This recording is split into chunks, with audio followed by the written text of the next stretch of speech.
Would y'all like to have a final episode of the podcast? Yeah. Sounds pretty dang good. I can't believe we did that. We just fucking destroyed Sephiroth. Hell yeah. I can't believe it. I can't believe Cloud, you've done you- this. So much for the tolerant avalanche.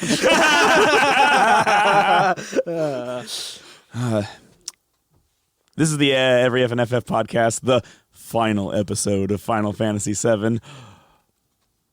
Yeah. Got no jokes for it. All right. Yeah. Get right into it. I'm letting it sink in because All it's, right.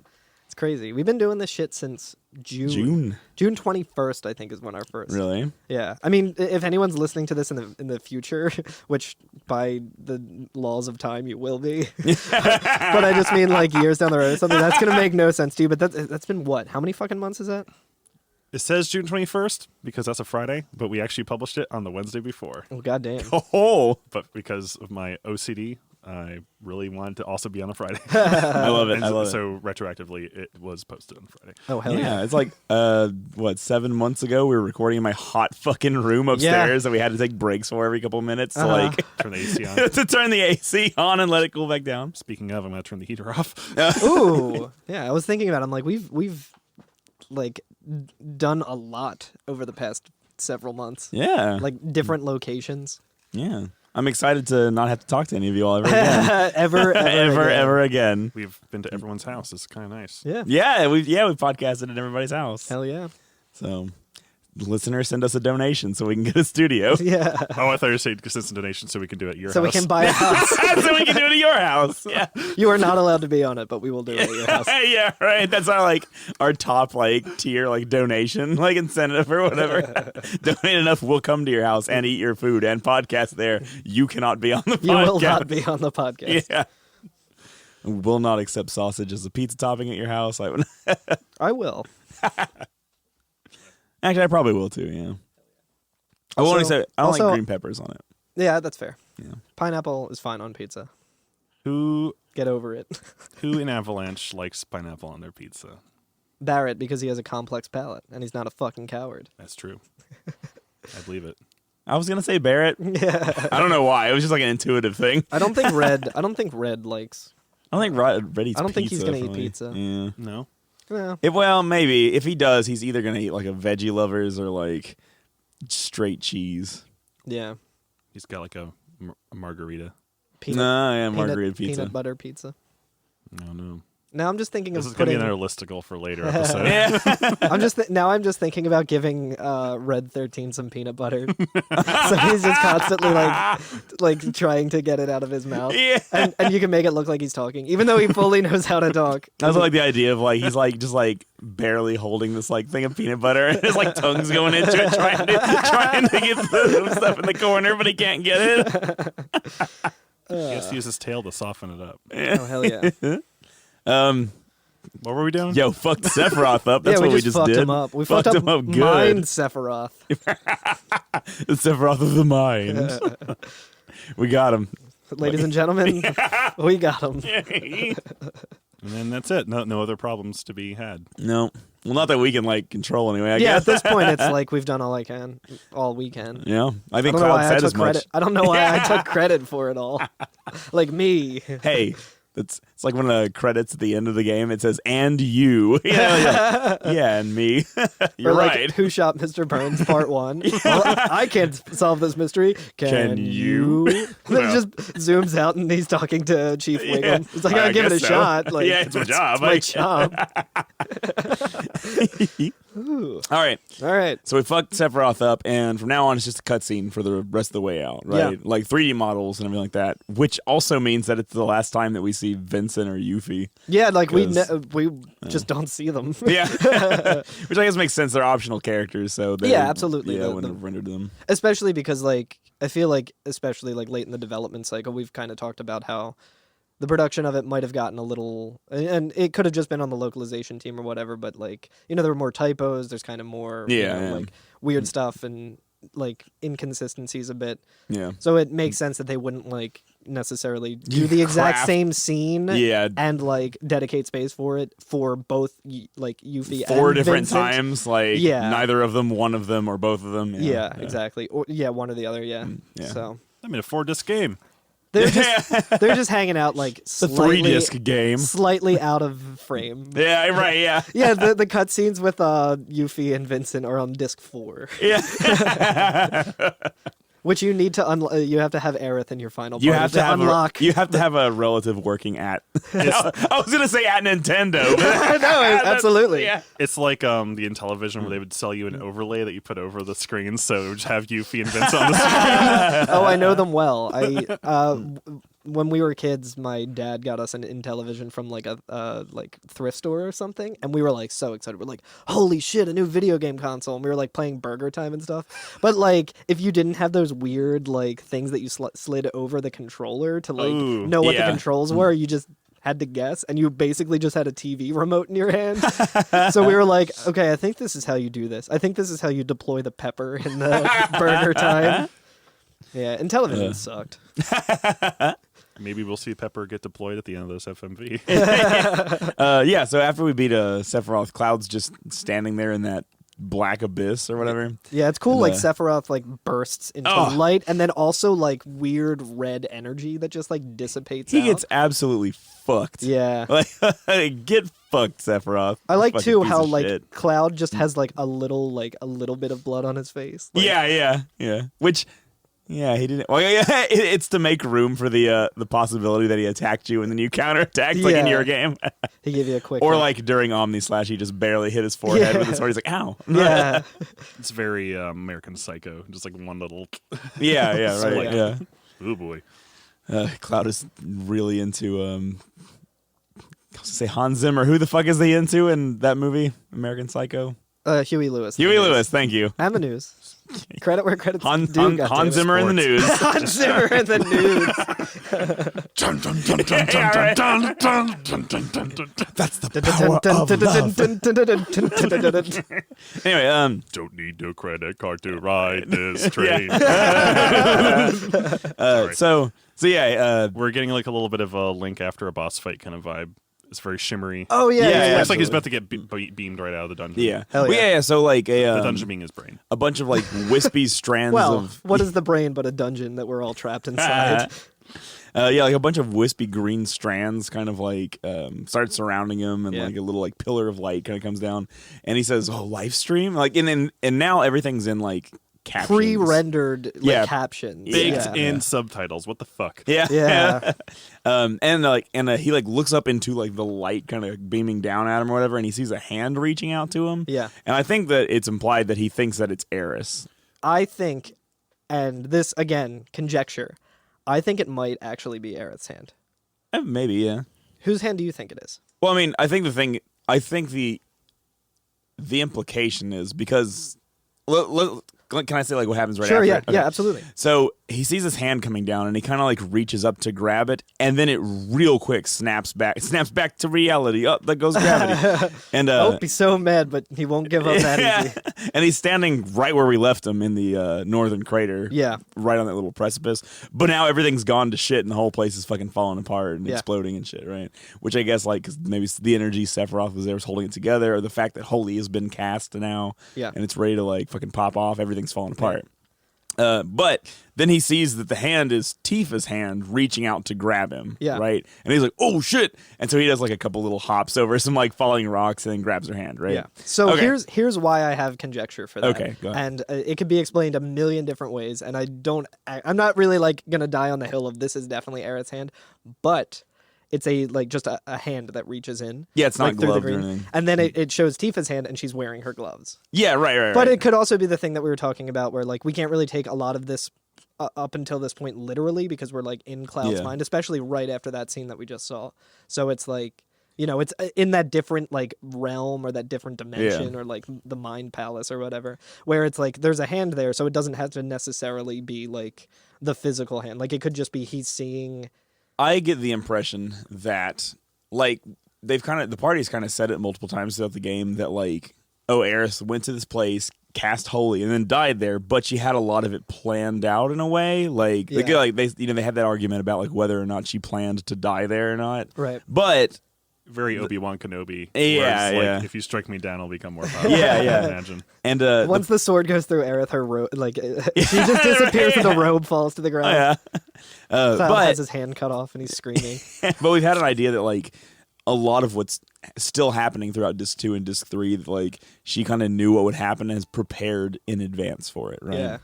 So I do get the feeling that like you could make the argument that a lot of this is like that she still has some sort of consciousness within the live stream and is helping the party along in some ways. Yeah, which absolutely. one way could be fucking Tifa reaching out or whatever, you know. Yeah. Doing this. Or- It's like shitty fucking like Christian theologic like logic where they're just like, oh, that was God working through this person. Yeah, or exactly. something But it's like cooler that. because Aerith is way cooler than God. Boom. Stance of the podcast. That's right. At least she did something. Yeah, at least she did something. But yeah, I mean, it could She has also. a higher kill count. Yeah. Well, Hey. Yeah, it depends on which school of thought you're in for that, I guess.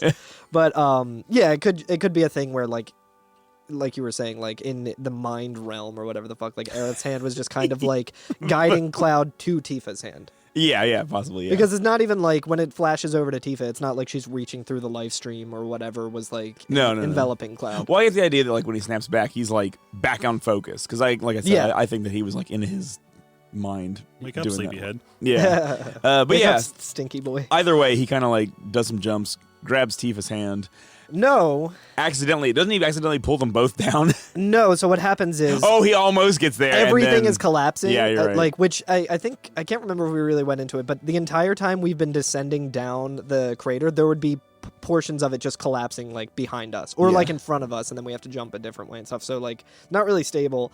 As she's reaching to try and get Cloud, and he's reaching up for her, the, like, part of it that she's on just collapses, and Cloud jumps Right. up from his, which also collapses, grabs her, and is holding her, and then he grabs onto, like, the ledge with, like, one arm. Hey, Carl, how many pull-ups can you do? Not that many.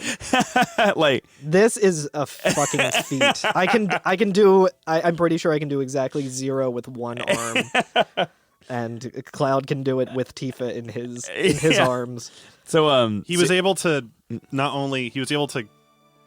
hold on. How did he do it?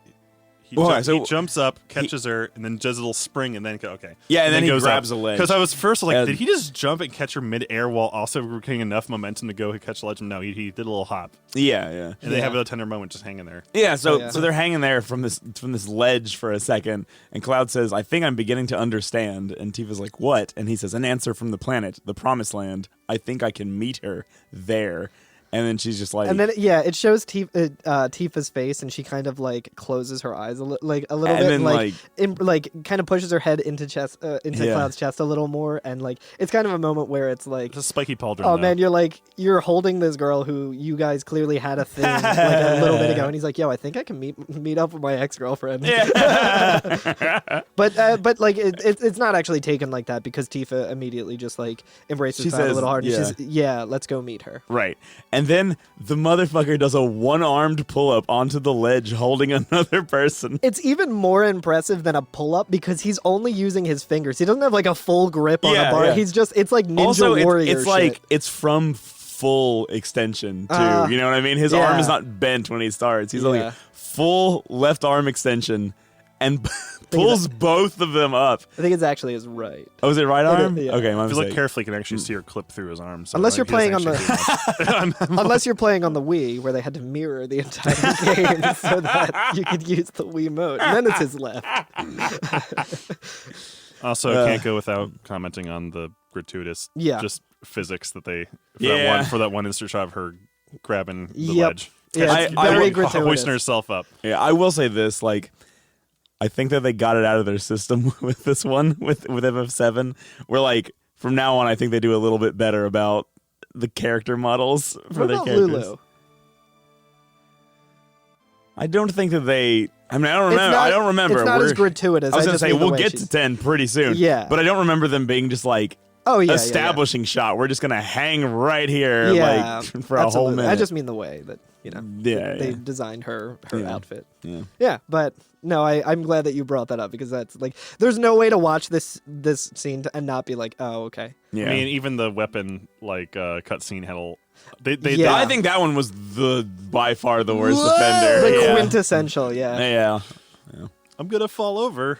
I'm gonna fall over soon. Wiggle, wiggle. Yeah. But yeah. I mean, can't wait for the remake. No, I'm just kidding. I'm not one of those guys. But yeah, so Cloud pulls them up to safety. They look around and see the rest of the party minus Yuffie and fucking Vincent, of course. And Barrett says, "Hey," and Tifa says, "Oh, I'm glad you're all safe." They kind of do that back and forth of like, "Oh, I'm glad you're here," blah blah blah. Yeah. But they realize that like there's no way out now. Yeah. Like there's no way to get back up. They're kind of boned. Yeah. And like as all of this is happening, as Cloud is like pulling himself up, like after like bringing Tifa up enough to like gratuitously climb onto the the like little precipice that they're on. There's a shot just down to where like they were about to fall into, where it's just like that little pool of like life stream or Mako energy or whatever it is, and it's like emanating out and just getting brighter and brighter. Like shit's about to pop off. Yeah, right. And now we don't have a way back up. And now we see our whole party, like you were saying. Yeah. The most important scene in the game.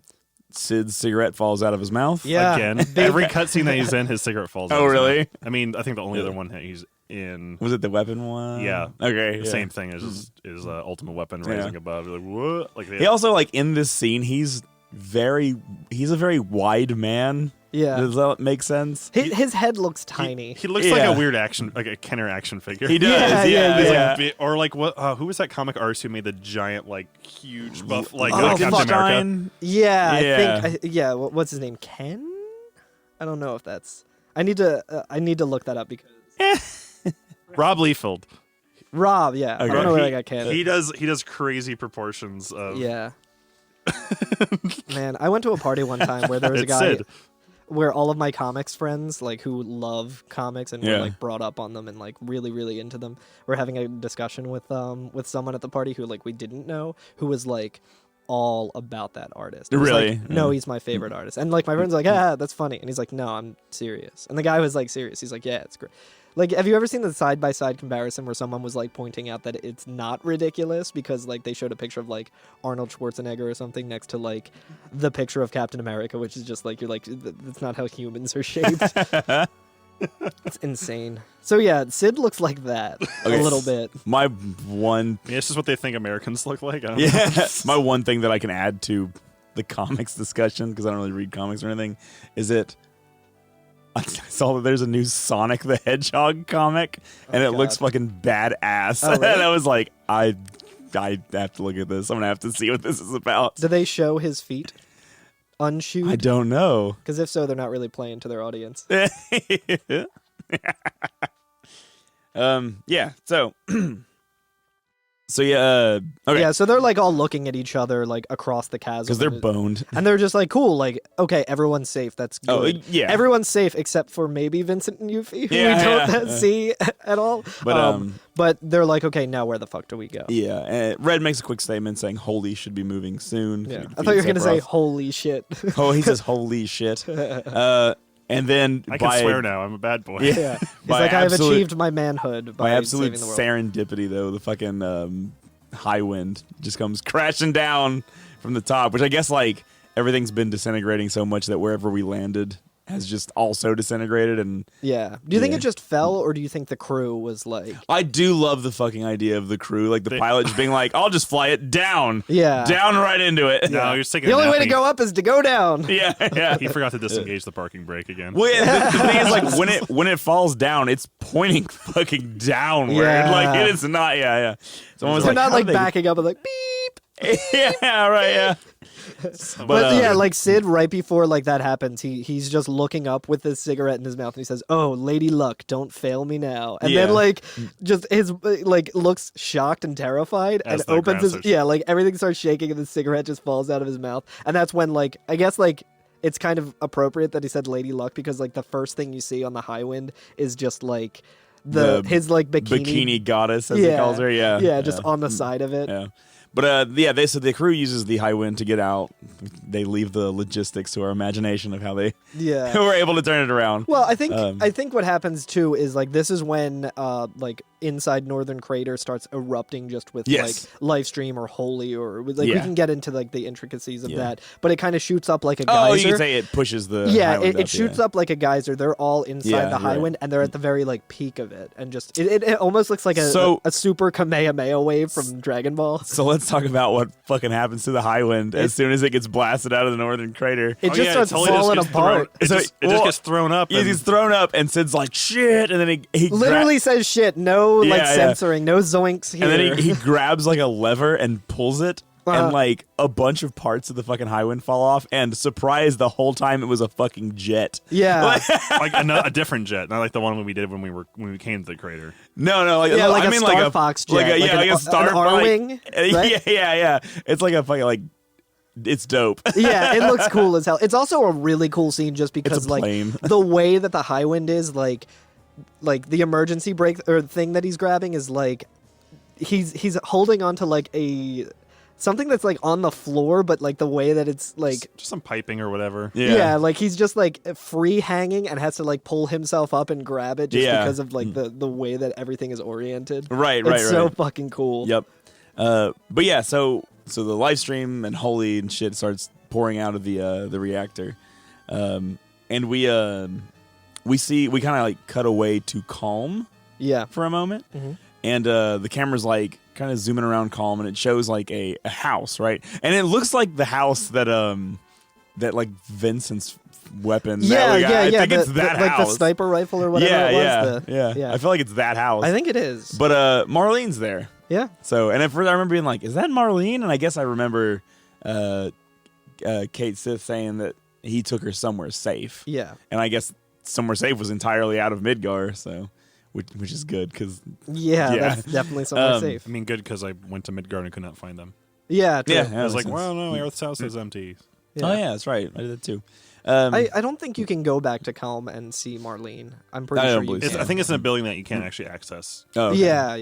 Because But, when you uh, zoom in, it's on like a little tower that's kind of in the background. Yeah. Yeah, but she's kind of sitting there and then like realizes Got a little cup of coffee right by her. she like realizes something and says the flower girl, Yeah. and then gets up and goes to the window and sees all the like the energy from the live stream and Holy kind of shooting through. Yeah, she like pushes the shutters open and then there's just like the like scariest looking just like energy just flowing around. yeah.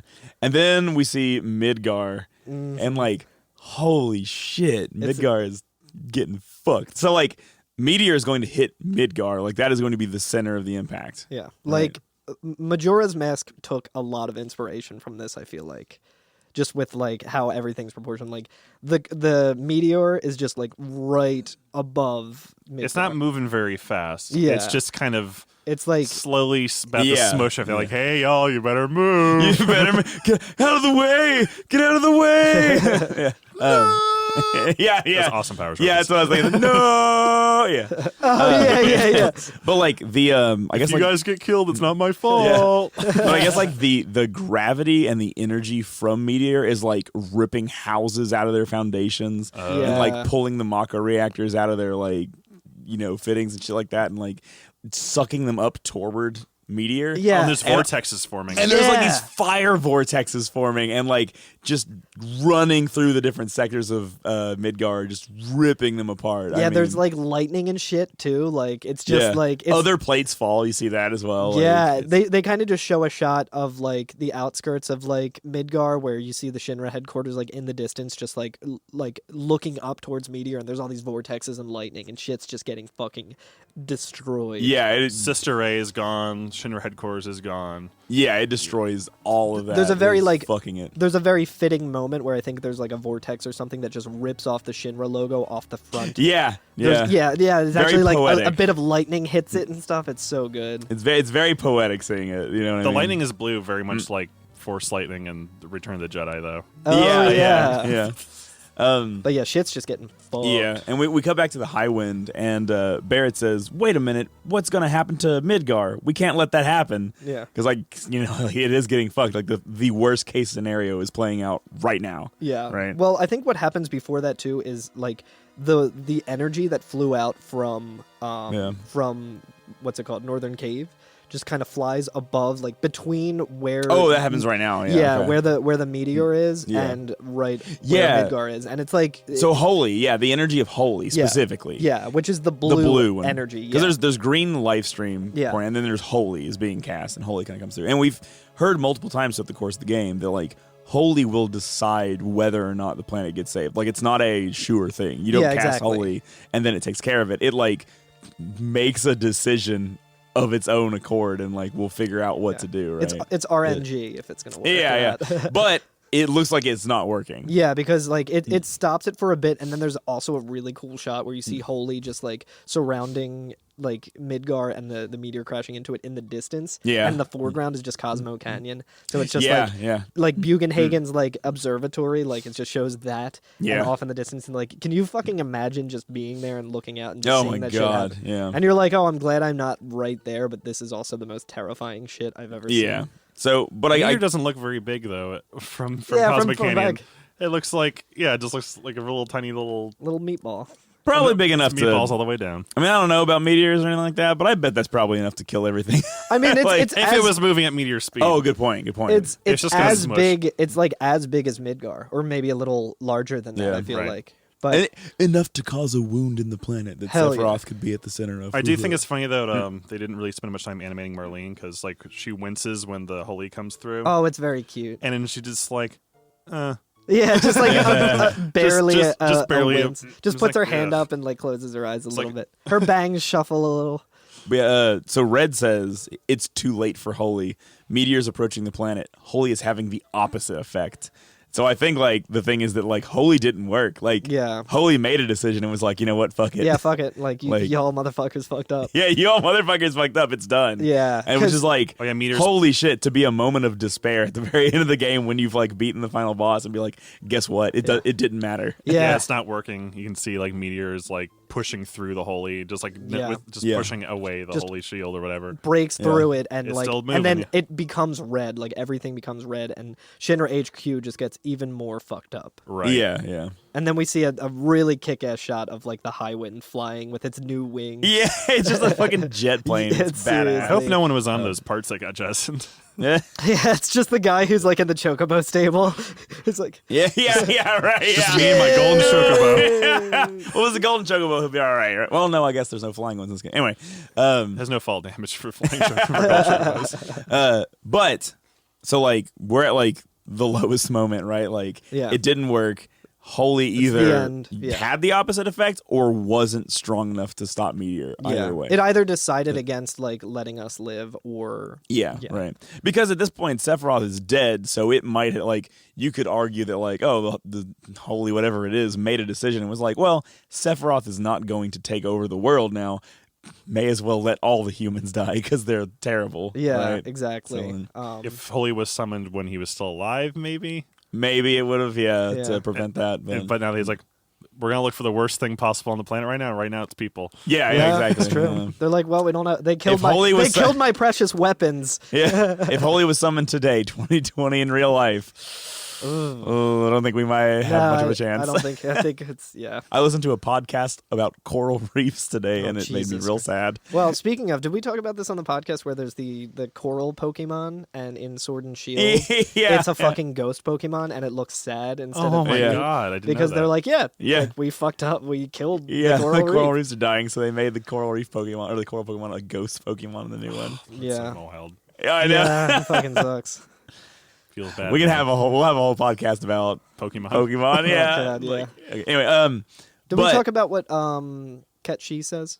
Yeah. Oh, that he had so Ketchi. Which I really like this like scene too, since it's like the FMV. We kind of actually see Ket like talking, and it's like very cute. He's cat actually. Talks. It's the cat talking, and he said, "I had everyone take refuge in the slums." But the way things are now, ... And like, we saw it, like, they're fucked. Yeah, it's like, so everything that we've kind of seen with, I feel like Midgar so far has kind of just been the upper plates. Like, it's some still... of it. I think we've seen like you said, like, some of the plates were falling and everything. Yeah. Like, the slums aren't getting away scot-free or anything. Like, the shit is still, it's, like, affecting everything, but... But then, I guess like out of the cracks of the fucking earth, right? Like out of all the different places it could possibly come from, you start seeing those live stream tendrils, I guess, pop out.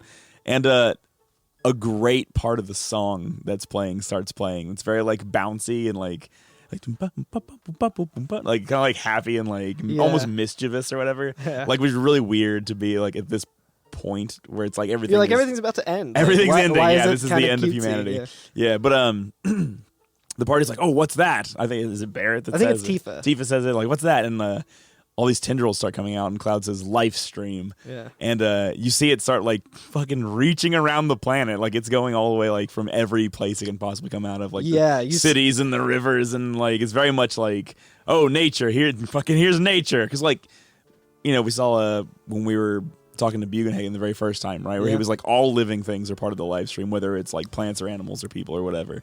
And so like I feel like this is the will of all living things, right? Like kind of start emitting from the planet in these like tendrils that kind of come out of the planet, right? Hell yeah. Yeah, it's really badass. Yeah. But they as that's happening too, like everyone in Calm just starts opening their shutters and start like looking out to see what's going on. They start sending Goku their spirit energy. Yeah. Now something's happening. Yeah, right.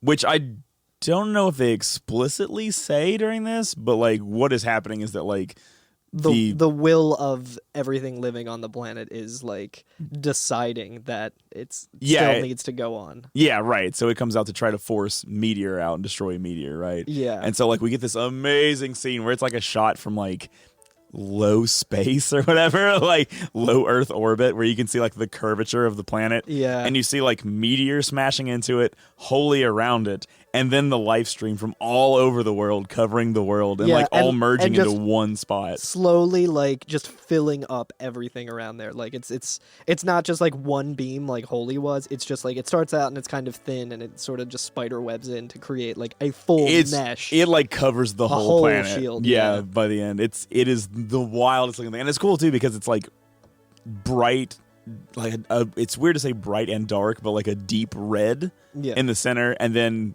like a neon blue surrounding that, and then just total bright shining green around it. Yeah. It's like one of the most wild looking things ever. When it's doing that one shot that you were talking about, it almost looks like an eyeball, like a really fucked up eyeball, where like the meteor is like the pupil, amazing. And then like the iris is holy. And then it's so fucking it's cool. Amazing. It is really cool. But all the energy of the different forces at play here kind of like come together and like start shining so brightly, and the last thing that we see is like everything kind of shines white. There's a flash and everybody covers their eyes, like Cloud, like red, like Marlene, like everyone just kind of starts like covering their, it's so bright. It's like the solar eclipse where you like they should probably be wearing special glasses or a welder's mask to look at it. Yeah, right. Yeah.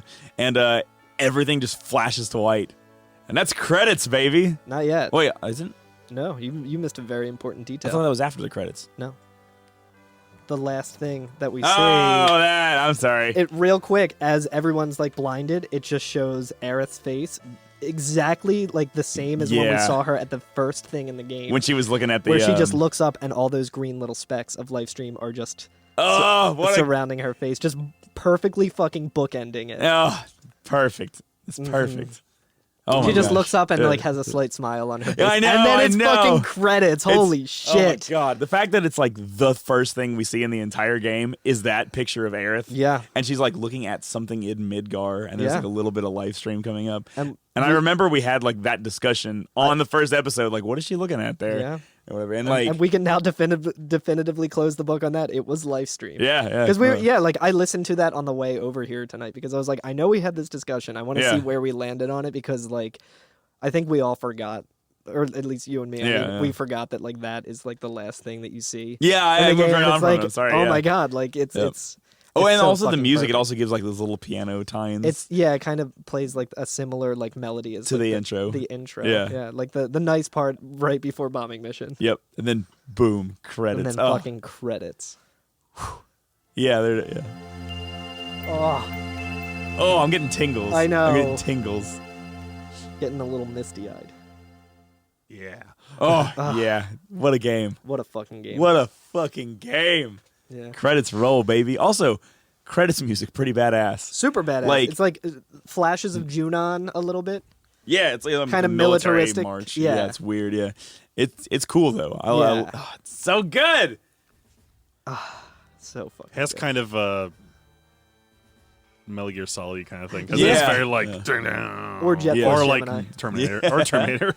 Yeah. Absolutely. Journey to Silius. Oh Nobuo. What a Way. way, Metsu. No way. You can Knocked it actually out of the you can shorten his name from Nobuo Uematsu to No Way. Yeah. I'm just realizing that. No way. No. Music by No Way. God damn though, y'all. Holy shit. God damn. This is it. Just the So, do we want to go ahead and talk about post credits now? yeah. Yeah. All right. So there's one post credit scene, and it's pretty Nick quick. Fury Yeah, watching it all go down. calling the Avengers Cloud, together. Cloud is punching a punching bag just with boxing rats and punches it right off the chain. So before the screen even comes up, we just have text that says 500 years later. Yeah. Right? Because the game ends ambiguously. Yeah. You know what I mean? It's like did it work? Did it not? Yeah, because we don't see what happens. We don't see if the live stream was. Yeah, we don't enough. see like meteor disintegrate or anything. We just see that flash, and then like Yeah, that's it. and then we see Aerith's face. So we're like, okay, well, she did her part like all along. Like she handled this. Which I think Well, the real fucking Sopranos. Yeah. Which I think like lends to the idea that like she is even in death somehow conscious and orchestrating many things for the party and stuff like that. She's been right? there all along. Yeah, she's been there all along. The real heiress was the friends we made along the way. God damn it. But yeah, so 500 years later, and we open up onto like a canyon, I guess. Yeah. Yeah. Like Some sort of Cosmo Canyon. No, I'm just I don't kidding. think it. No, it's definitely not But Cosmo Canyon. I think it's very important to say that like the area that we're looking at is kind of deserty, and so there's no obvious life there. I think this might be where Cloud and Zack were, where it tilts up and you see. Yeah, I think probably so. So I think it's This that is where cliff. this is where they were driving the truck. Yeah, this is Yeah, this is Zack's grave. yeah. I Oh think my that's God. kind of where we are right Yeah. now. Yeah. But we see Red. Or More importantly, he's looking real good too. He's looking. what's their supposed to? I guess maybe it is red. It has his tattoo. No, it's definitely red. Yeah. Oh He shit! has a He's just 13. looking older. He's got a nice little 'Cause like he's- gray he's- beard. He's still all red, but he's got He's like a 540 years old. yeah, But I mean, they do say that like, oh, he's 40 years old. That means he's a baby. a teenager in your Yeah. in your. But yeah, he's got like He's a full, exactly your party's age. The Yeah. median of your party's age. Yeah. He's got like a mane. Yeah, I feel like they really He got go with some the good like a headdress, and he's got Oh yeah, yeah. I was gonna say they kind of go Little, with the Native American theme's pretty Indian pretty kind of hard, thing. he's got little yeah. He's got little buckos with Yeah, him. and there's two little baby reds. Oh, they're and so you remember cute. like the Little when we went redlets. to get redlets when we went to get Or Reddit. Red's last weapon. Subreddits. Bugenhagen does yeah, Subreddits. subreddits. Sorry. God, fucking Dom Reddits. r/. No, Nope. Yeah. Because like when we went and got Red's last weapon, Bugenhagen does say like, "Oh, go out into the world, go do things. You might You even might meet even find your mate." life partner, yeah, Yeah. or whatever, yeah. You'll get some. You'll get them." Yeah, so they're little baby ones now. Yeah, very cute. And they're super cute. They are very cute. Yeah, Yeah. they're like running alongside him. Red's probably a gentle lover. I think so. Gentle but firm. Anyway, so he comes up to like a cliff, right? Yeah. And he like jumps up the cliff. You know what I mean? Kinda, Yeah. like, hops on these different rocks, Sweet and like the parkour. little baby reds are like behind him trying to jump boink, too. boink, Like boink. yeah, little, like little buckos. little yeah. buckos, It's and so like cute. the jumps are so much taller than they are. Like Red can do it no problem because he's huge. Red's also a lot bigger now yeah, too. and his like mane is like impressive. Oh, Like, dude, he looks like a badass. He fucking- like Just- he, I mean, already, he's- he he's- already looks like a badass because of his he's- fucking cool scar and shit like that. But like, yeah, and he's been a badass since like literally we met him. Where he's like, "Yo, shit's fucked up here." Like Genova just slayed everything in the fucking Shinra headquarters. He's And like, he was the he's chill like, "I'll one." go ahead. I'll go ahead and see what the fuck's going on." Yeah, like yeah. hell yeah. I mean, they definitely probably got some inspiration from Lion King, which came out like a few Oh, years maybe so. True, yeah. prior. you know, I'm done with this podcast. There's no more like Red in any of the other games. So Yeah. like, What about Dirge Cerberus or? yeah, well, I mean like mainline What ones. about Neopets? Yeah, that's a Final Fantasy game. But Just he, name your character in the next one, Red 13. but he jumps up this cliffside, and the little bucko reds jump up there too, and the camera starts to move upward to show us what's past this cliffside, right? Yeah. And like, oh, what a fucking scene! Yeah, so the camera lifts up into the air, and we see what they're kind of like all standing on the precipice of this cliff looking at, and it's Midgar. And, the sound of birds in the background. There's a shit ton of birds just kind of flying by. And it's been completely taken over by plant life. By nature, yeah. By nature, reclaimed by nature. And, like, that is the best fucking way to end this game. Yeah. What humans have made that has been so destructive. Like, it's a Tokyo Jungle prequel. I don't know what that is. Play it. It's like it's like a beat 'em up game in post-apocalyptic Tokyo, but you're playing as like a pure neat, like a bunch of dogs and like and animals. You can play as like That's alligators and chickens, and that's awesome. It's really hard. But yeah, so like I feel like it's a perfect like thematic ending to the game, and I love the way that they don't come back to the Avalanche stuff. It's 500 years later. Avalanche is dead now. You know what I mean? Yeah, like long dead. Yeah, like all of our characters have been. That's in the grave. half a millennia. Yeah, that's half a millennia later. Yeah. Yes. And I love the thematic ending of like what man has created is entirely temporal, but nature is forever. Yeah. You know what I mean? Yeah. Yeah, like, it's amazing. Also, like, and in a way, like, even though, like, because, like, Midgar is destroyed, right? Like, it's still there, but it is ripped apart. It's been reclaimed by nature. There's also, like, water nearby, too, that's kind of, like, come into it. Like the oceans have kind of closed in on it. Like I remember this used to be kind of a huge, like desolate, almost desert. But like it was like the oceans have the ice caps have melted because because that fucking crater maybe. But yeah, man, I love that idea at the end though that like even though like humans may not be there anymore, that like there's this overarching story to life. Yeah. That like all things are only a small part of. A wise man once said, "Life." Finds a way. Have you guys ever seen the pictures of like the fishing village in China that was like abandoned and became a ghost town and was just completely reclaimed by nature? No. It's real fucking cool. I actually have it pulled up here. Oh wow. Yeah. So that is amazing. Yeah, so it's like very reminiscent of that. Like this shit does happen in real life. It's not common, but it's like a real, that's wild, yeah. It's just like green like growing over. That's like actually quite beautiful. It is. I love it. I think it's great. I feel like there's a lot of it is the embodiment of Nothing But Flowers by the Talking Heads. Yeah. This was a Pizza Hut, now it's all covered in daisies. You know what? Now that I'm thinking about it too, I feel like this mirrors a little bit. I don't know if it's like entirely intentional. I mean, everything like in this game is thematic, so things are going to sound like each other. But if you remember when we were getting ready to climb the glacier cliffs, Barrett was like, he's like, oh man, all this shit that we've been doing, but like in the end, we're also very, very small, and the planet is so very, very big. Yeah. And it is like we just spent like a good 60, 70 hours of game and like, an entire year of our lives talking about this game. And like in the end, though, it is all just a snapshot of life on the planet, right? Yeah. Like it's all just a very tiny sliver of the story of life on the planet. Yeah. Which I think is like an amazing statement to make at the end of the game. Soon we will all be bones, and nature will reclaim us, and our beautiful pets will live to be 500 years old with our bones. With our bones. Would you retweet if you're if you're a boner? Do you think Red 13 ate Cloud's eyes after Cloud died? Holy shit, what if Red is a sentient being who can't work the doorknob? He's trapped. Yeah. If my cats are listening, they can eat my eyes after I am pre-bones. Pre-bone.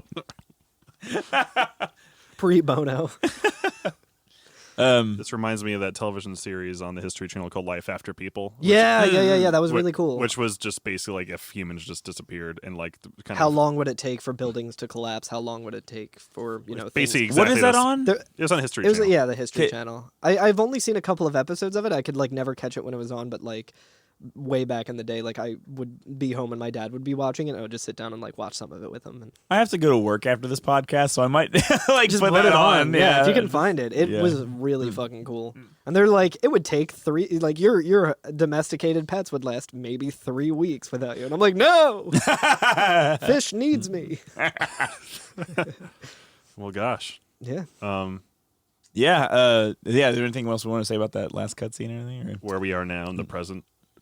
500 years from Yeah, now. yeah. Well, hopefully things are Other than- reclaiming in 500 Yeah. years because the Other than Nanaki looking fucking strapped as fuck. yeah, he's got that MF thing on him. Yeah.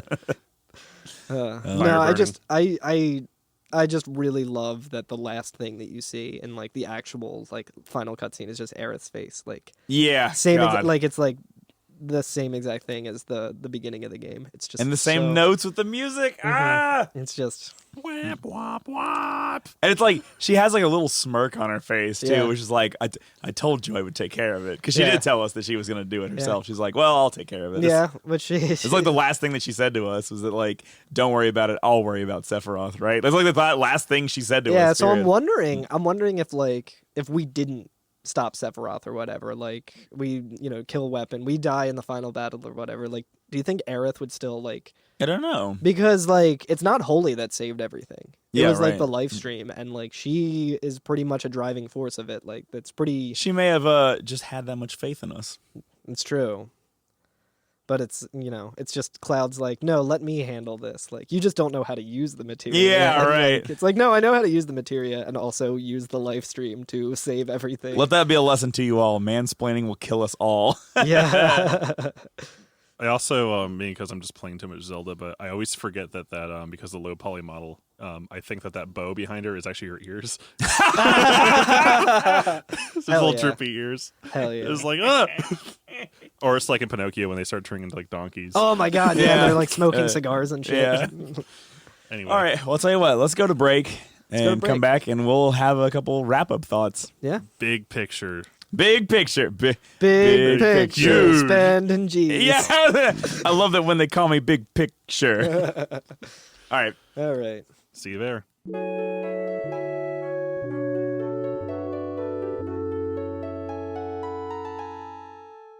So we're taking a break in the middle of our break.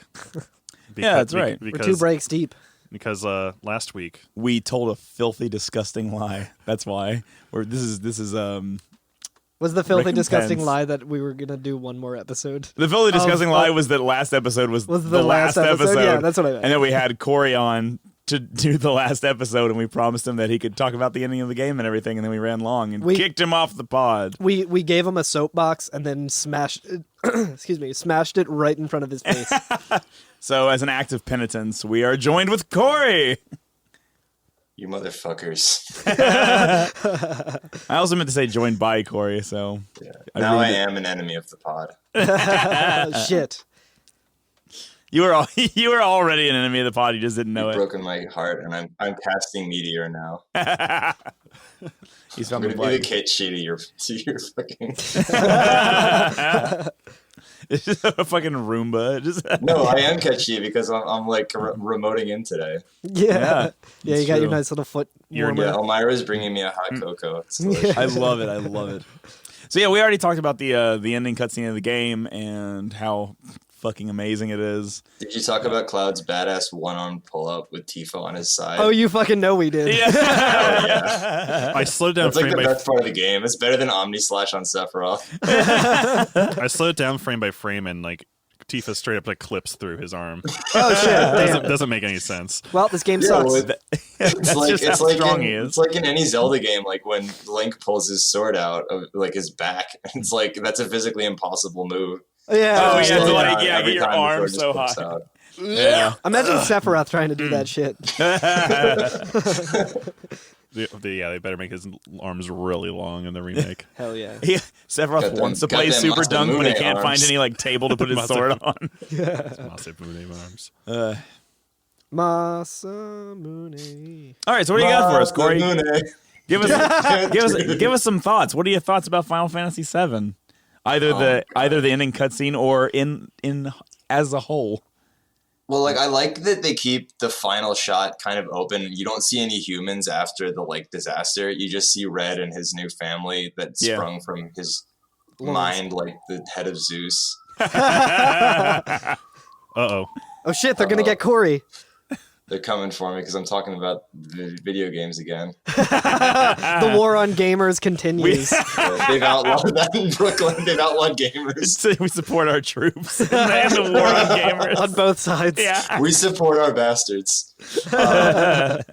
Yeah, so like I don't know, I really like the implication that like there is a potential correct read that the planet was just like, yo, fuck humans. Like we're done. Yeah. Yeah. Yeah. Especially like when they cast Holy and it doesn't seem to do anything or even have the opposite effect that it's like, yeah, let's wreck this shit. Yeah. Yeah, no, I agree It's with cool. you. I mean, it ties really in with the themes of the whole game, which is just, I don't know, coming to grips with the society that we've built and the implications of it, you know? Yeah. Yep. It's almost reminiscent of real life times. Almost reminiscent of a society Almost. which we live in. Really, really dinks you dink. Yeah, so what a game, y'all. What a fucking game. What a fucking game. So one thing I've been really looking forward to doing and talking about is, Alex, this is your first Final Fantasy you played all the way through. Yeah. What do you think, man? What opinions do you have? I'm really interested to see what you have to say. I thought it was really good. Hell yeah. I think maybe because there weren't didn't have the anime aesthetics because there weren't really many FMVs. Yeah, right, yeah. There's a lot of charm came from like the implied actions and emotions kind of being portrayed just through these little low poly models. Yeah. So you like the chibi guys? You didn't have a problem with them? The QB guys. The chibi. The little poly dudes. I think it helped, honestly, because like for a while, from not playing any Final Fantasy, I assumed every Final Fantasy game was just anime tropey bullshit. Yeah. I can't wait for a Final Fantasy Advent Children Lego game. Well, I think that probably the earlier ones are a bit better about that, I would say, because like they end up. Well, yeah, Final Fantasy's pretty good at being a serious game at its core, even into the future, but they definitely do get a little more anime tropey, I think. But well, it's kind of funny how much they ride the line tonally between comedy and drama.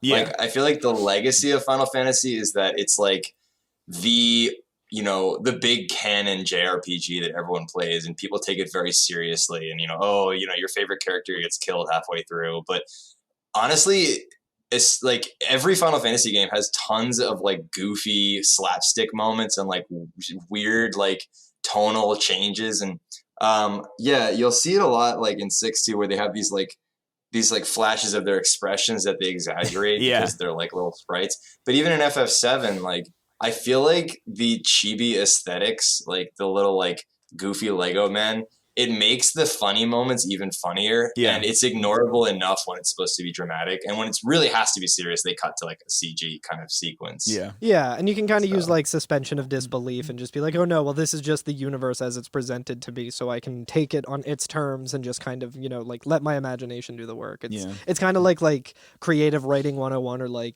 English literature 101 or whatever, where it's like a good writer will like show, not tell. Yeah. So it's kind of totally. it's kind of like, I mean, I could just be like getting like too meta with it and stuff like that. Yeah. But I think like the creators kind of had to with the limited tool set that they had to do that in a different medium than we're used to. But well, if I were to get even more meta, I'd almost like to say that the cartoony aesthetic kind of let them get away with a lot more potentially controversial subject matter. Yeah. Because they're not like showing it directly. Yeah, I mean, just look at like Don Corneo. Like he's like a cartoon character. He's like goofy. Like he's like comic book villainy. But like when you take him for what he actually is, he's like a fucking horrible scumbag who's just like a reprehensible person. But like in this, where it's like, oh, he's dancing around and he's like, oh, I gotcha. Like, well, I'll tell you one thing. Well, I mean, think about how many scenes there are of Barrett running into a crowd just firing off a machine gun in all directions. Yeah, true.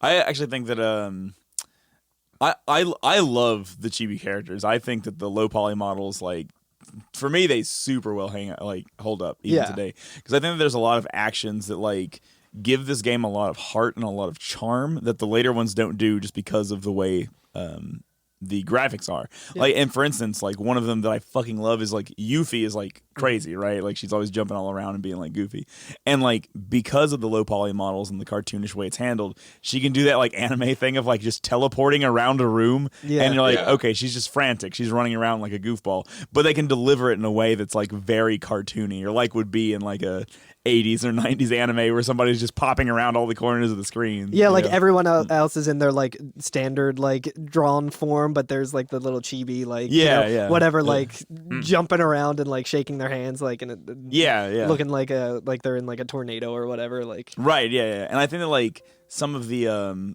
if not all of the later Final Fantasies, like the games do take themselves pretty seriously, and I feel like they kind of shied away from that cartoonishness, probably because they didn't have to use it anymore. Like they could actually have like either facial expressions or like more precise motions in the characters, but you do lose a little bit of charm. You know what I mean? Yeah, you for lose sure. that emotional quality with it. Yeah, that's why World of Final Fantasy is so effective. Yeah, that's fair. That's fair.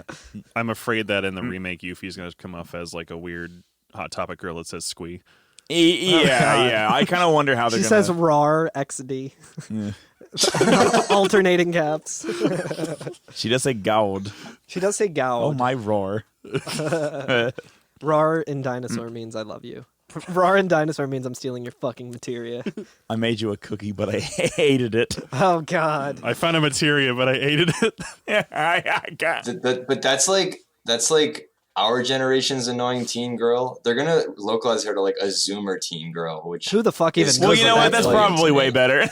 Yeah, She's gonna easily. play Put it this way, Fortnite. I feel like whereas some people like have this like idea of that their generation did it right, I feel like we are like, no, our generation did it very No. wrong. no, we're the worst. Yeah, we're the worst. People who are younger than us are way better than we are. I don't know. The boomers are the worst because in both directions, Yeah. like their parents are the greatest generation and they gave birth to the worst Yeah, that's generation. fair. Yeah. I don't know much about the Zoomers, but I know that I've seen like memes made by Zoomers where it's like millennials, everything sucks and is horrible and I'm depressed, and then it's like the Zoomer and it's like everything's horrible and I'm fucking partying. Like, they're just as like beaten down and just like fuck everything, but they're like fuck it, I'm gonna have fun. Have a good time. Yeah. I think I need a modded version of FF7 that replaces the Cetra and the Ancients with the Zoomers and the Boomers. Okay, Cetra. Yeah. Okay. Etc. Oh my god. Back at it. Legends foretold of a paradise that was abandoned by the Boomers. We're never playing Fallout. I feel like. Oh my god. All along, Aerith was a boomer. I can't wait for Yeah. Diamond Weapon to come out of the sea and fucking kill Margaret Thatcher. Hell yeah. Anything we need to patch up? Oh, wait, did you say you had some plot holes for us, Alex? I'm not sure if it's a plot hole, but I just was thinking, is Palmer the only executive that survived? Okay, that's the thing is I think so I actually thought about this a while back. We saw Heidegger and Scarlet die, and I read that they don't appear in Anywhere any else. other piece of media. So like they're dead. Reeve survived. Yeah, Well, he's ex Shinra. Yeah. I mean, isn't everyone? Yeah. As far as I'm fucking concerned, Rufus is dead. Same. As of the end of this game. Yeah, I'm yeah, saying, right. Yeah. Though. Yeah, and I think Palmer got away. He's in What space. about He's in that space now. one Shinra manager that kept eating shit every time? We saw him in he's Junon. president now. He's president. Oh now. yeah, he Everyone did else- say that. The last thing he says to us in the game is he's like, "Oh man, if only everybody whose management above me would die, I'd be president." So yeah, I guess he's the president now. Unless Palmer Paul- died from cholesterol. From all Too that much lard lard. in his Yeah. tea. I Yeah. almost said cholesterol poisoning, which is a thing. That's the virus in Advent Children's cholesterol I think in my poisoning. headcanon, the nameless Shinra manager has to be the president. Like that just makes the game for me. Yeah, Yeah. that'd be great. That's so good. But yeah, I was just thinking of the last time we saw him was just Palmer staring. He up. was just staring off. He didn't say a word. Yeah. He's like, I think like in my head canon, he got hit by a truck and was not okay after that. Yeah, I mean, He's still- Gets He's- run over by an he ambulance. still shows up for work. Yeah. He's still getting paid. He's just like my boss is absolutely fucking useless. But yeah, get him. Bruh, bruh. Bruh, bruh. Parody in the game. in the game. In the game. Where is Mayor Domino? Yeah, I don't know. They weren't there when we went to the Shinra HQ last. Domino Well, and here's Hut. the thing too. Like we can assume that like Palmer was probably in the Shinra headquarters when Meteor was like. Although no, I mean Maybe. I feel like if anyone was still in Midgar when that was happening, they were kind of out of their fucking mind. Other than the people who like couldn't leave in the slums because they didn't have Yeah. the means to. But Right, like, right. but like Palmer probably like yeeted his way anywhere else. Maybe so. Maybe so. He's in Medeal, Probably. That seems like a place. Florida. Yeah. Well, Medeal's a big hole now. True. Well, I mean, it's a hole with some wood. I thought I was going to say charm. Yeah, with some charm. Just like Florida. Gators. Yeah. Mako Gators.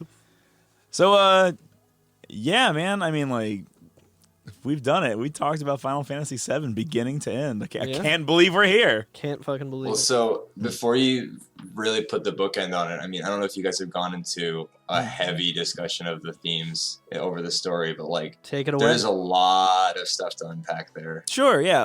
I'll kind of like catch up real quick on what we talked about earlier. We had kind of like one of the big things I was saying is that I really like the idea when you see Midgar being overtaken by plant life again.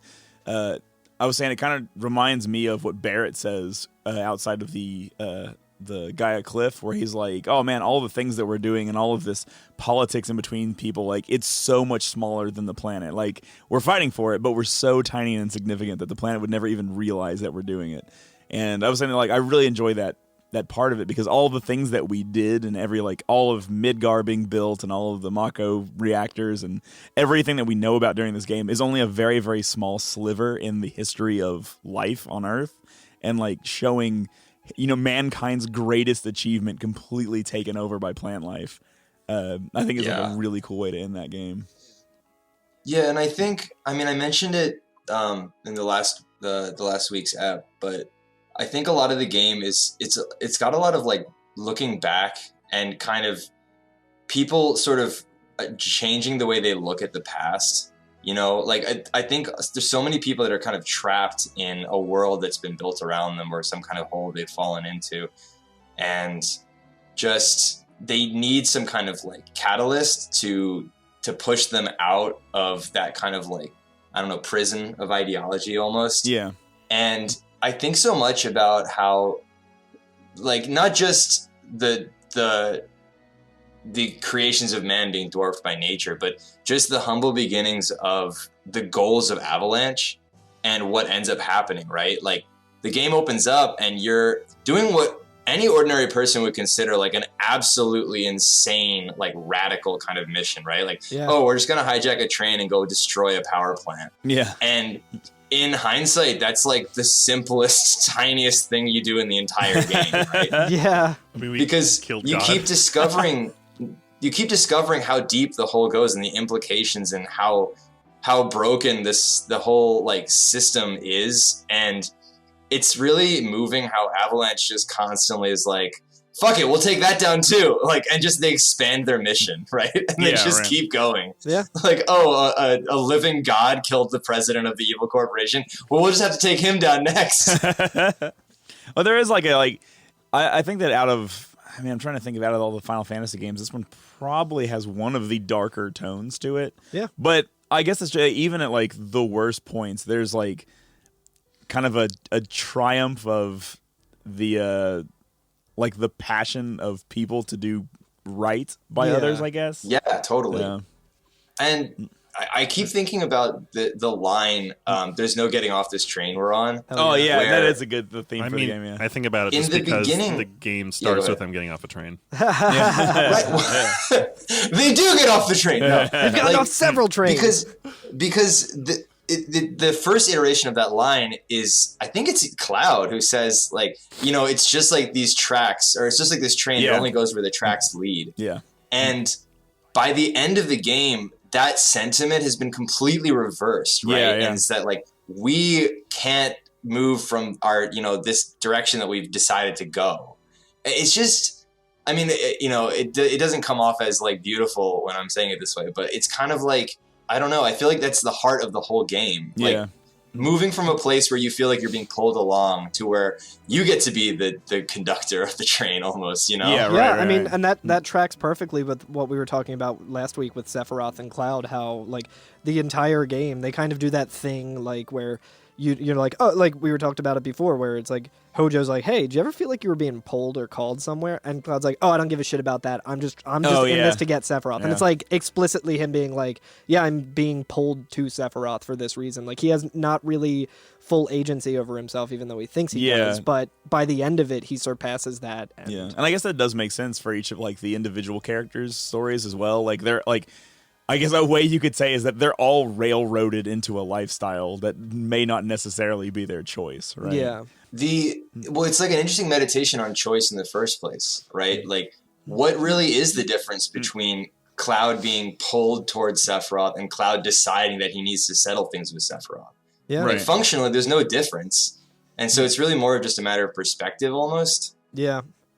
And yeah, especially too because like we're still kind of unclear. Like it's kind of explicit, I guess, with it being Sephiroth is in control of it and like controlling him through a lot of it, but it's still kind of a little unclear of like how much of it was like choice. Yeah. I mean, I guess not really. I mean, I guess it was like Cloud didn't.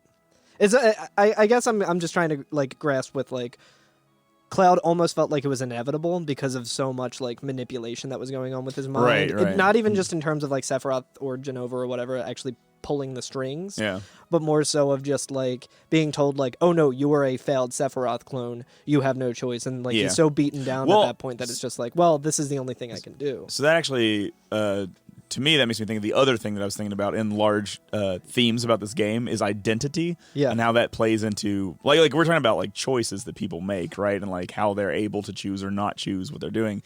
And I think that that's a big part of that is like you were saying, like where they tell Cloud like, oh, you're just a Sephiroth clone. That's who you are. That's what you are.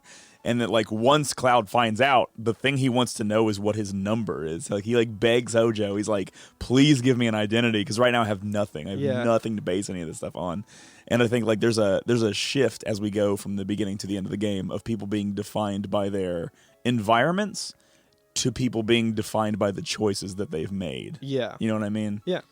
So I think that's another interesting like kind of theme that they play on in the game. Yeah, absolutely. Yeah, that's why I keep coming back to that metaphor where they say there's no getting off this train we're on. Because it's all about perspective. They're still riding the same railroad, but you know, they're like they feel completely the opposite about it now, right? I don't know. That image sticks with me so much. There really is. Another thing I like about this game is there's really good interplay off the different characters and how like their own personal issues either seem severe or even miniature compared to other ones. Yeah, like Barrett and fucking Reeve are always arguing with each other and shit like that. And even Barrett and like Cloud, you know, they're always talking about like, oh, well, your shit ain't that bad or whatever, you know. Yeah, it's really interesting how they kind of like they're all very abrasive characters, but they all together end up making each other better people. Hell yeah. Well, when I was trying to write down like some of the ideas and the themes that stick out to me in this game, like I kept coming back to this idea of like inventing the past. And I feel like all these characters, I mean, we do the same thing, but they all like have created this story about who they were and what happened to them that led them to this point, to the point that they literally tell the story to the other players, the other characters in this, you know, in this adventure. Yeah. And then you go and investigate what actually happened. And it's always different than the story they gave. Yeah, right, yeah. Yeah. Yeah. Oh, what a game. What a goddamn game. What a game. There can never be another one. Well, I mean, I guess there is going to be one in March, but in April. Yeah, in April. That's right. That's right. There will never be another Final Fantasy VII. Oh, there it is. Yeah, wait, there it is. Yeah, but like, I don't know, man. It's just goodness. Final Fantasy VII 2. No. No. Well, I guess there are. There's like fucking a ton of them. A ton of twos. Yeah, but yeah, what a game though. I just like, and I, you know, being the early 30s is something that I am right now. I was able to come to this game at such like an age and a point in my life where like it was able to make like a difference in the things that I cared about. You know what I mean? Like, and like the way I interact with media and things is very much defined by this game. Yeah, and so like. It's huge, and I wonder if people who are either like older or younger than me would be able to come to the game in the same way. Yeah, I wonder how much of that is like dependent on when in your life you came to it. Yeah, because I feel like a lot of it too is it's like certain. I feel like people who are a little older who kind of say that like 6 is their favorite. Yeah, I feel like a lot of times they're like, oh yeah, 7's not that good. 7's overrated because people say overrated with 7 a lot, but I think it might be because it's so huge. Yeah, and just like so well known, and it's like when people say like, "What's your favorite game?" It's like such an obvious choice. Yeah, it's like that or Ocarina of Time. Yeah, which was also around the same time. I was gonna say the same thing. Like at the risk of mentioning Zelda twice in one Final Fantasy podcast. it's the same exact response. Like, people are diehard for A Link to the Past, and they talk about how Ocarina is so overrated just because everyone was 7 when they played it. Yeah, that's a good point. But yeah, my personal opinion is that this game does hold up though under the scrutiny. Yeah, I agree. My point is that they're fucking wrong. Yeah. My point the is that best it's game. good, actually. Yeah. What Well, I mean, you have a good control here, like, because of Alex. Yeah. Do you think Final Fantasy VII is overrated, or I mean, you haven't played any other Final Fantasies, so No, I guess it's very good. I can't wait for you to I- play FF1 and be like, oh, this is so much better. I mean, again, like, yeah, you were saying, I think the limitations of, like, the first, I mean, being kind of like the first one, they can kind of play with, like, 3D and, like, more expressive sprites, I guess, is kind of what this would be Yeah. compared to, like, whatever, the ones before it. Kind of definitely made it very creative and, like, able to, I don't know, somehow this game and plot just, like, goes so far and so deep with, without just keep going straight forward in the line. Like, you're able to go back and kind of revisit things Yeah. we've already done and constantly kind of I mean, I think that happened. Some of my favorite games, I think, were like, I think of those stupid collectathons on like Banjo-Kazooie or whatever, where Yeah. like every single, the farther you get in the game, the places you've been suddenly have a new context and a new reason to go right. back and like kind Totally. of get a Yeah. new view on them, and whether that's literally or like a more on a story level. I You think can this now does reach the the same thing. roof of Peach's castle in Mario 64. And then Yoshi's there and he tells you that actually Luigi is Mario's son. And they're both pregnant. No, but I think some of the best games they're so good because they're able to tie together the story, the narrative, and the mechanics. Like I think about Dark Souls a lot in the sense that like the story is about cycles and being able to curse to repeat things, but the game itself is incredibly repetitive, and it reinforces those themes. And so like what you're describing, I totally see that in Final Fantasy, right? It's a story about revisiting the past. And in the game, you literally revisit the same places and like learn more about them. Yeah. Yeah, well, what a game. God damn. Yeah. I just- Literally, I- what else can we say, though? I know, Like, yeah, at this point, yeah. I think that's the episode title. Yeah, seriously. Yeah. I think it has What? to be. A game? No! Money down! Well, damn, The well, I mean, first episode should have been called What? A Game? yeah. Final episode, What a Game. Yeah, if only we had the foresight of that this game had Yeah. while creating itself. I mean, that's about all I have to say, I think. Yeah. So that's it. And like, we can't talk about it in the next ones. You're not allowed to talk about it. Yeah, anymore. we've talked Yeah. about it enough. Yeah. In their next seasons, I guess we have to refuse to talk about this. Well, okay, so We will never speak about this season again. so I guess we should We have to say, make a blood pact right now. Let us never discuss what's Yeah. happened here. But I guess we should say we've mentioned it a little bit, but I guess this can count as So what are we doing next week, Curtis? Yeah, like, this is going to be our official declaration right here.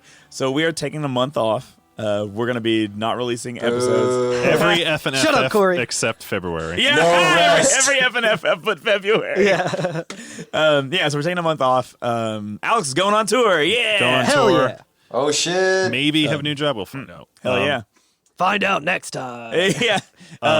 So, Calling it right here. He's got a new job. okay, so right Can't now, wait to be wrong. right now, we are at the like point where we're about to go Super Saiyan. Frieza is ready to Namek's about to explode, and then the next episode that you have is just going to be starting over again in season 1 because Toonami The next has not episode gotten you the have new is just episode. your best yeah. friend is killed. Yeah. You're so Well, excited. You're like, Goku's about to go Super Saiyan. I can't fucking wait. And then Yeah. it's just like, you see like Master Roshi's house and like Raditz coming. Yeah. And you're like, what the fuck? Oh, it's a time loop. Give me a second. I'm just finding exact.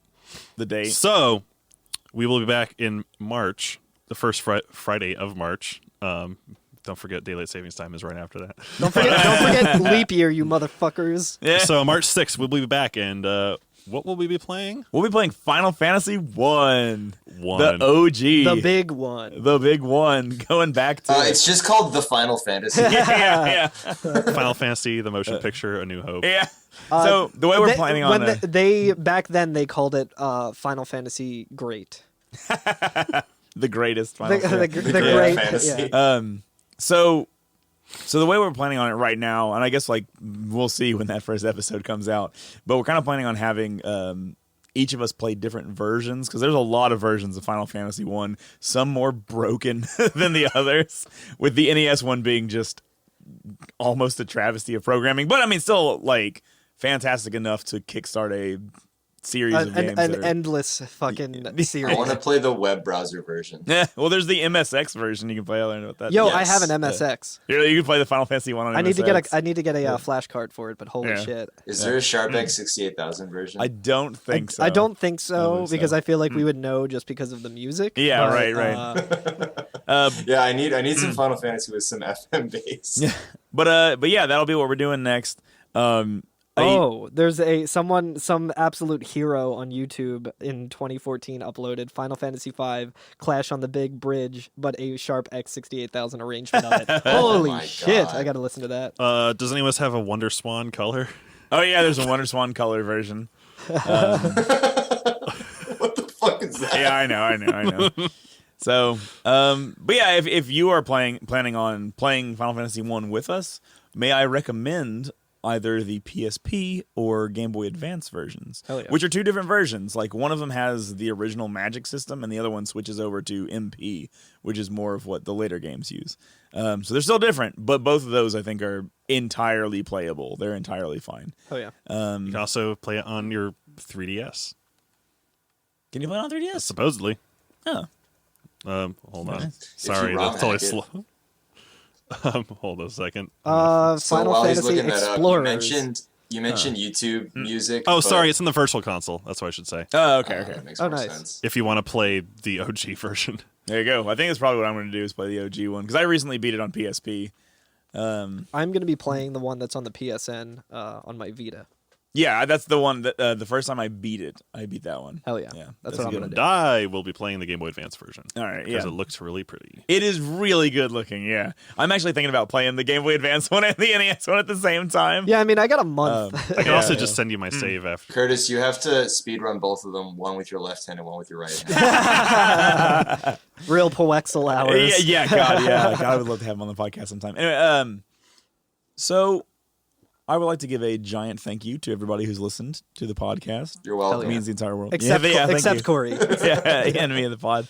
And I Yeah, would we love to prefer give, when the audience listens and doesn't speak. I'd like to give a shout out to all our past guests. Hell Yeah, yeah. Which, absolutely. in order, we've talked about Ali. Hell yeah. Corey, maybe he'll be on again.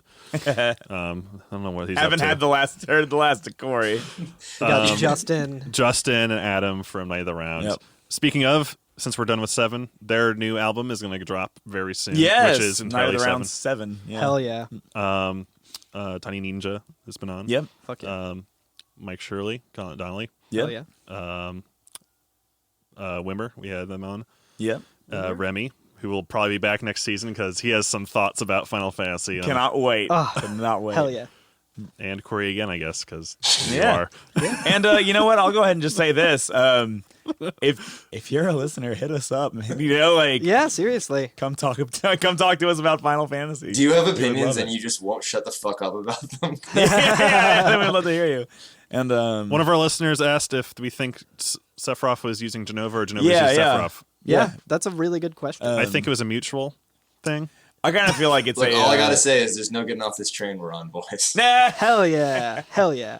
I Yeah. think in terms of that, personally, I think kind of Genova was the one orchestrating everything because Sephiroth was completely different before he found out about Genova. You know what? The seductive pull of Genova. I feel like it's the seductive pull of power in general. I don't Maybe, want to like- get too Jordan Peterson It was and blame beauty it on that killed the beast. on the woman, on the chaotic woman or whatever. Like that's It not what was I'm the trying to. influence of the spatial ionic forces that took over. Cloud must be like the humble lobster. No, fuck that. But I feel like that. I think it's kind of like mutually exclusive or whatever. Yeah, that's where kinda how yeah. that is a really good question. Though. Is it like the ring kind of thing where like Yeah. he wanted it, but then it was kind of it like you gave can't- his life purpose in a different way. Yeah. And then it's like how much, I mean, we were talking about it so much, like just in terms of, we can say the same thing that we've been saying about Cloud and Sephiroth, where how much of it was like Cloud just accepting his fate as a Sephiroth clone versus like being Yeah. actually literally controlled by Sephiroth. It could be the same thing with Genova and Sephiroth. Yeah. And like that also kind of compounds on itself, where it's like Yeah. it could all just be Genova. Could be. I feel like they form kind of a symbiotic relationship. Yeah, with each yeah. other. It's like Eddie Yeah. Brock Venom for sure. Like Probably. and with as a bisexual tale. Anyway, I mean, well, just before, Genova's like, Genova witnesses. since you did, oh, shit. Since you did mention Jordan Peterson, the one thing that I think really deserves to be said about this game is it is so waving the flag of just refusing to bow to like domineering, totalizing forces in the world, and just absolutely refusing to give up no matter what the fuck happens. You know, Yeah. preferring to die than to let these motherfuckers, you know, do what they will with the planet. Yeah, that's actually a really good way, I feel like, to kind of bring the entire series home as well. Yeah. Like, because, like, you know, we want to see all for a month and everything, and, like, Yeah. if there's one thing Final Fantasy VII can teach us all, it's that there's no getting off this train we're on. Right? Yes. goddamn Like, right. And, like, optimism in the face of, like, absolute, like, sure defeat almost. Like, what seems like Yeah. ultimate power Insurmountable. structures. And- Yeah. Yeah. Ultimate power structures and Yeah. insurmountable just odds. Yeah, Yeah. there is hope to be found. When in you it, look right? behind the evil bad guy and find an even bigger evil bad guy behind him, then you just gotta Yeah. get even bigger and badder. Yeah. Yeah. Hell And also, fucking I mean, yeah. like, the Avalanche is a crew of different races and different species and different genders. Yeah, and just a coalition and not falling into any kind of like what's the word I'm looking for? Like tokenism. no, not tokenism. Yeah. I was thinking about it when we were talking about like the gender roles sort of thing. Yeah, Not yeah. falling into any specific roles, like very much just kind of being like Their own people. their own people and Yeah. coming together despite their differences and Yes. just like rising up. Yeah, to- it's so relevant that even in Avalanche, even within the group, they're constantly bickering and disagreeing over things and struggling for who's going to be the leader of the group and whatever. So much for the unified left. There's so much infighting in Avalanche. Guys, we have to be unified, okay? Yeah, we gotta We're be not going to unified defeat Avalanche, we're not Sephiroth gonna unless we work. have unity. You can't cancel someone just because they've stolen all of your material multiple times. But you can cancel someone if they steal one of your materia, you motherfucker. Yeah. Oh goodness. I stand by canceling Ketchi. Yeah. And if anyone is a huge fan of the Final Fantasy VII soundtrack, obviously Knights of the Round, but there is a YouTuber who I feel like doesn't get enough recognition. His name's Andrew Kane, and he has been slowly doing a full cover of every single song in the entire Final Fantasy VII soundtrack. I think he's like about 2/3 of the way through, but if you search like A Kane, Akane, you'll have to parse through some search results because like there's tons of Japanese people called Akane, but you'll find it if you just search like Akane FF7. Tendo, shoutouts. Yeah, if you just search like FF7, you know, guitar cover, Akane, whatever. His stuff is so good, and it's really fun to watch as like his playing and production get better and better because he's been doing this for as years. time goes on. Yeah. Yeah, so I highly recommend, you know, you can fill the gap of this February by just filling your life with more beautiful, beautiful Uematsu Nobuo music. Yeah.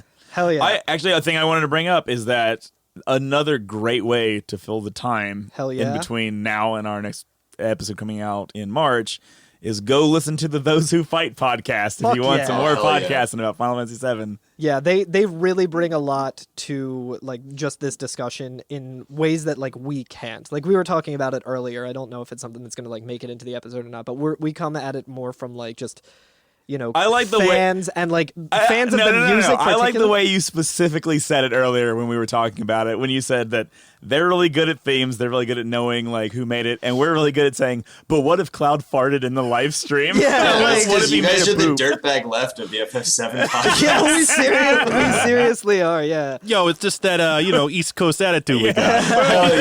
Why Sephiroth smell like dew? Yeah. But why Sephiroth shit out his doo-doo ass? But no, like I was listening to one of their recent episodes, and Aaron was talking about like just the religious implications of a lot of the stuff that like we were also Which kind we of pretty much- talking oh, yeah, about, okay, like so with we the missed seraph, the Yeah, seraphim, and yeah. all of that. But like just bringing so much more context to it and like more knowledge and just like understanding of it all and talking about it very eloquently and like I'm like, God damn, like I wish I knew about all of that stuff. I know, And, like, I Hey, know. man, just it's theory there, and praxis. Yeah, Hell yeah. yeah. So yeah, definitely listen to that podcast if you haven't already. It's a Yeah, lot. they're fantastic. Their episodes are They're a lot also more palatable. the best and- people. Yeah, they seriously are. Like so good. Yeah, they're constantly giving us shout outs. So I know. I'm glad They we said get they're to- coming for it. Alan said they're coming for us. Yep, We're ready. we're ready. I hope that means coming on the podcast. God, me too. Gotta always be coming. Yeah, ABC, ABC. always be coming. Why Sephiroth shit out his That's the title of the episode. Leave us a 5-star review. and Yeah, tell us why why. Sephiroth shit out his doo-doo ass. Oh man, is there anything else y'all want to say? No, I think that's about it. Is that Final Fantasy VII? Yeah. That's Final Fantasy VII. This really has been Final Fantasy VII. I know. I cannot believe it. It was like almost a year ago we were talking about doing a podcast about it, and now we're actually finishing it up. I cannot believe that. I'm like a little bit like teary-eyed. I was reflecting on it today and just kind of thinking of like when this all started and this fucking whirlwind that we just all kind of collectively jumped in together. Where Yeah. I remember it was around E3 that we were talking about this because I remember seeing the trailer for the remake and getting really excited and really choked up and being like, oh, that's really cool. And then like just kind of sitting there, not really paying attention because I didn't really care too much about most of E3. And then just hearing the intro music of Final Fantasy VIII and literally dropping my phone. Oh, yeah. And standing up, like my girlfriend was like, "What Saluting. the fuck is he do?" Like, and, like my girlfriend actually got a video of it because I'm standing there like with my hand over my mouth, just seeing like Final Fantasy VIII getting representation at the fucking biggest. Yeah, thing. yeah. And like literally like kind of crying a little Yeah. bit because I was so like, moved. And it was just like Final Fantasy VIII coming to Switch, and I was just like, holy shit. Fucking And then like a Carl couple. saluting the troops over here. Yo, I've beaten it on Switch twice Hell since yeah. it's come out, beginning to end. But I just remember thinking like, oh my god, I really want to play Final Fantasy VII again before the remake comes out, but I never have the time. And Yeah. I was like, I really need to play Final Fantasy VIII when it comes back on Switch. My one friend, like shout outs to my buddy Sam, who has been hounding me for years, like to play 9 all the way through because I've only gotten to Disc 3 in that game. It's great. And I was just like, oh my god, like I was like, what would be a good way to like force myself to do this? I'm like, well, because I have like mind poisoning in 2019 where everything has to be a side hustle and everything has to be Oh, like yeah, a right. project. I was like, a podcast would be a thing. And then I'm like, I'm not going to fucking do the legwork on that. And then like 3 days later, Curtis just hits me I'll up. make He's my like, friend Alex do it.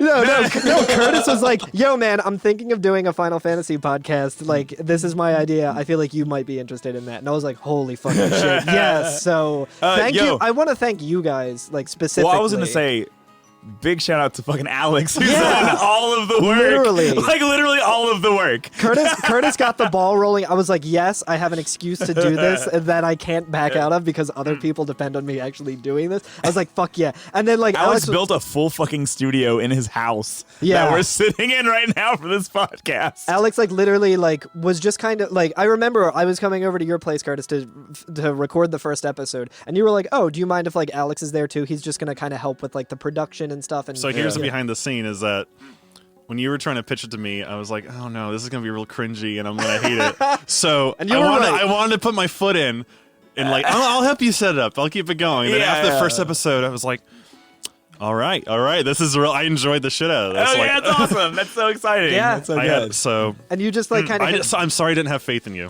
No, it's fine. I That's wouldn't like, have either. I Fake would friends. put my money on no faith 100%. That was a solid bet. Yeah, I know. And now I have a fucking job interview because of how of this Yeah. fucking podcast. Fuck yeah. Hell yeah, that's so exciting. Hell yeah. Because of like, hey, I've You have a been job editing interview like from 60 recording your hours friends of talking about doo-doo ass. Okay, and Corey, I really appreciate you too. You've come and helped.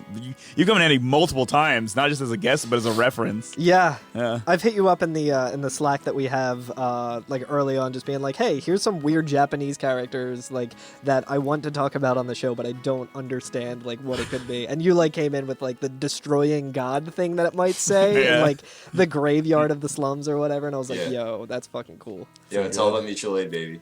Plus, Hell yeah. I'm very appreciative that I was able to be brought out onto the show to talk about trains one last time. Yeah. Hell yeah. Well, Nope. we got to get you on for Final Fantasy VIII because there's a lot of trains in that. Oh my God, And Selfie there's loves trains. Your waifu who loves trains. There's like only one other thing I know about Final Fantasy, and is the suplexing a train. Oh, Yeah. I God. can't wait. We'll get there. Oh. Corey's like, It's- fuck that part. No, it's great. It's so good. That's against code. Yeah, right, yeah. All right. Fellas, is it praxis to suplex a train? Is that it? I think that might be it. Thank you to Nobuo Uematsu. Nobuo Uematsu. Yeah, No the, way! The other people who made the game, fuck y'all. We'll get to you. This year. Sakaguchi season- gang! Yeah, Sakaguchi gang! Leave us a review on iTunes. We miss those. Yeah. It's nice knowing that people who don't know us listen. We love Yeah. engagement. Seriously. We do love engagement. Oh, we love engagement. Not This for is the not only for the podcast reasons. by influencers for influencers. No, I like talking to people about it. I love it when people like hit us up about it and we can talk to them. I feel like we're pretty good at like replying to messages. Yeah. And Yeah, joking I mean, it up. Carl with is a everybody. professional reply guy. So. I am a professional reply guy. But yeah, in the meantime, over the next month, hit us up on every effing FF on Twitter, Instagram, Twitch, TikTok, Vampire Freaks, MySpace, LinkedIn. Yeah, hit us up on LinkedIn. What's the new one? Bite. Vine 2, basically. Vine too. Oh, yeah. TikTok. Hit him up on Yeah, Visco. We stay away from TikTok. That is a bridge too far. That's a Zoomer. That's That's the a Zoomer bridge line. too Visco's far, like yeah. Zoomer Instagram. You got to get on that shit. We would be on there and instantly get our ass kicked by all the cool teens who are like, you fucking old ass idiots. That's right. All right, so All right. Everybody, take it easy. We'll see you in March. And don't forget, no getting off this train we're on. And why Sephiroth shit out his doo-doo ass? Thank you so much, everyone.